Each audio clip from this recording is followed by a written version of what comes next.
Mr. President, did you give an order to strike Khan Sheikhoun with chemical weapon last Tuesday? Actually, no one has investigated what happened that day in Khan Sheikhoun till that moment.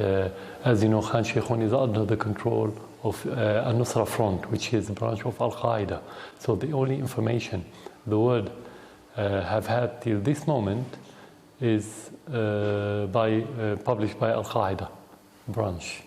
No one has any other information. We don't know if the whole pictures or videos that we've been seeing are true or fabricated. That's why we asked for investigation to what happened in Khan Sheikhoun. This is first. Second, al-Qaeda sources said that the attack happened at 6:30 in the morning, while the Syrian attack in the same area was at around noon, between 11:30 to 12. So they're talking about two different stories or event. So there was no order to make any attack. We don't have any chemical weapons. We gave up our arsenal a few years ago. Even if we have them, we wouldn't use them, and we had never used our chemical arsenal in our history. So what happened this day? As I said, the only source is al-Qaeda. We cannot take it seriously, but our impression that the West, mainly the United States, is hand in glove with the terrorists. They fabricated the whole story in order to have a pretext for the attack. It wasn't attack because of what happened in Khan Sheikhoun. It's one event. It's a stage one, the play that we saw on the social networking and on TVs, the propaganda, and the stage two is the military attack. That's what we believe is happening, because it's only few days, 2 days, 48 hours between the play and the attacks, and no investigations, no concrete evidence about anything. The only thing were allegations and propaganda, and then strike. So who, according to you, is responsible about this alleged chemical attack?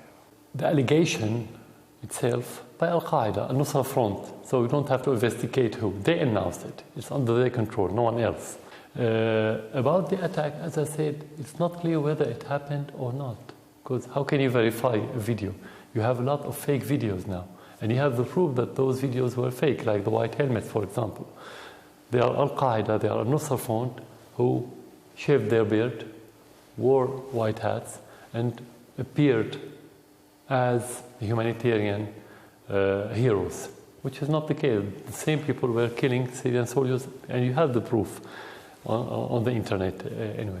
So the same thing for that chemical attack. We don't know whether those dead children, were they killed in Khan Sheikhoun, were they dead at all, who committed the attack if there was attack, what the material. You have no information at all, nothing at all, no one investigated. So you think it's a fabrication? Definitely, 100% for us it's fabrication. We don't have arsenal, we're not going to use it, and you have many indications if you don't have proof, because no one has concrete information or evidences, but you have indications. For example, less than 2 weeks, around 10 days before that attack, the terrorists were advancing in many fronts, including the suburbs of Damascus and Hama, which is not far from Khan Sheikhoun. Let's suppose we have this arsenal, and let's suppose that we have the will to use it. Why didn't we use it when we were retreating and the terrorists were advancing? Actually, the timing of that attack or alleged attack was when the Syrian army was advancing very fast, and actually the terrorists were collapsing.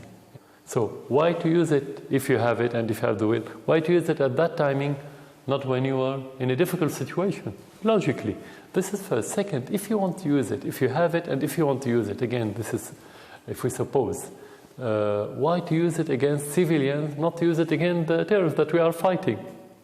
Third, in that area, we don't have army, we don't have battles, we don't have any let's say object in Khan Sheikhoun, and it's not strategic area. Why to attack it? Well, what the reason? Militarily, I'm talking about military from a military point of view.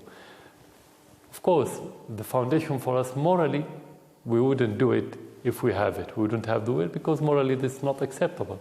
We won't have the support of the public. So every indication is against the whole story. So we can say that this play that they staged doesn't hold together. The story is not convincing by any means.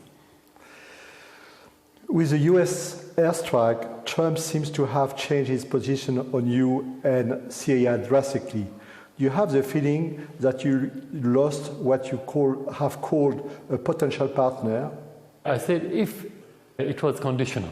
Yeah. If they are serious in fighting terrorists, we're going to be partnered. I said not only the United States, whoever wants to fight the terrorists, we are a partner.